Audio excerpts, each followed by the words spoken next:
இன்னைக்கு இருக்கிற போட்டிகள் நிறைந்த உலகத்தில் ஒருத்தர் நல்லா இருப்பது இன்னொருவருக்கு பிடிப்பதில்லை. ஒருத்தன் முன்னேறான், ஒருத்தன் விருத்தி அடைகிறான், ப்ராஸ்பரிட்டி ஒருத்தனுக்கு வருது அப்படின்னா அதை சுற்றி இருக்கிறவங்களுக்கு அதை பார்க்கறதுக்கு ரொம்ப கஷ்டமாக இருக்குது. அவங்க பொறாமப்படுறாங்க, எப்படியாவது இவனை அழிச்சிடணும் அப்படிங்கிற அந்த எண்ணங்கள் எல்லாம் நிறைய ஜனங்களுக்குள்ளே இன்னைக்கு இருக்குது. அதனால தான் இந்த ஏவல், பில்லி சூனியங்கள், மந்திரவாதங்கள், இந்த மாதிரியான விஷயங்கள், தகுடு வைக்கிறது, இந்த மாதிரி காரியங்கள் எல்லாம் நிறைய ஜனங்கள் இன்றைக்கும் அதை செய்து கொண்டிருக்கிறார்கள். அதற்கான ஆட்களை தேடி போகிறதையும் நம்ம பார்க்குறோம். அதனால் பாதிக்கப்பட்டவங்க அவங்க சொல்லுகிற அந்த காரியங்களையும் நம்ம கேள்விப்படுகிறோம்.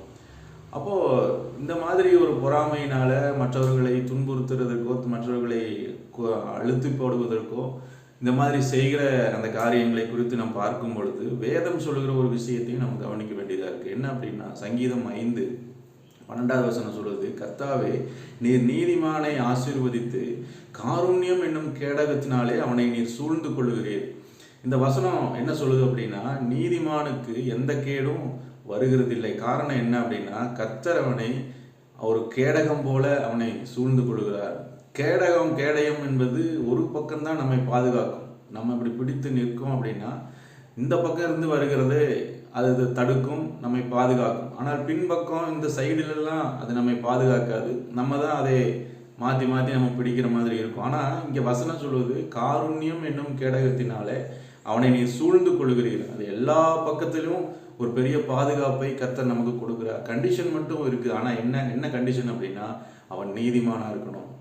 நீதிமான் என்கிற அந்த வார்த்தைக்கு இயேசுவின் இரத்தத்தினாலே கழுவப்பட்டவன், இயேசுவின் இடத்துல பாவ மன்னிப்பை பெற்றுக்கொண்டவன். இப்போ இயேசுவை விசுவாசிக்கிறவன், கர்த்தருடைய வார்த்தையின்படி நடக்கிறவன் என்கிற ஒரு அர்த்தம் அங்கே வருகிறது. அப்போ இயேசு கிறிஸ்துவை ஏற்றுக்கொண்டு கர்த்தருடைய வசனத்தின்படி தன்னுடைய வாழ்க்கையை அமைத்து கொண்டவன், இயேசு கிறிஸ்துவின் இரத்தத்தினாலே தன் பாவங்களரை கழுவப்பட்டவன், அவன் நீதிமானாகிறான். அப்போ அந்த நீதிமானை தான் கர்த்தர் ஆசீர்வதிக்கிறாராம். அவனை காருண்யம் என்னும் கேடகத்தினாலே அவனை சூழ்ந்து ஒரு பெரிய ஒரு சுத்தி வரவும் ஒரு பாதுகாப்பை அவனுக்கு கொடுக்கிறார். அவனை எந்த பில்லி சூனியமோ, மந்திரவாதமோ, ஏவலோ, குறி சொல்லுதலோ அவனுக்கு எதிராக நிற்பதில்லை, அவனை சேதப்படுத்துவதில்லை. இதுதான் வேதம் சொல்லுகிற ஒரு ஆசீர்வாதம், கர்த்தர் கொடுக்குற ஒரு நல்ல வாக்குத்தத்தமாக இருக்குது. அதனால் கர்த்தர் எதிர்பார்க்கிற ஒரே காரியம், நாம் அவருடைய வசனத்தின்படி நடக்கணும், அவரை விசுவாசிக்கணும்.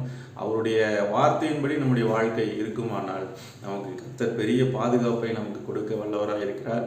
நம்மை பாதுகாக்கிற தேவன் நம்மோடு இருக்கிறார். God bless you. Have a good day. நாளைக்கு சந்திப்போம்.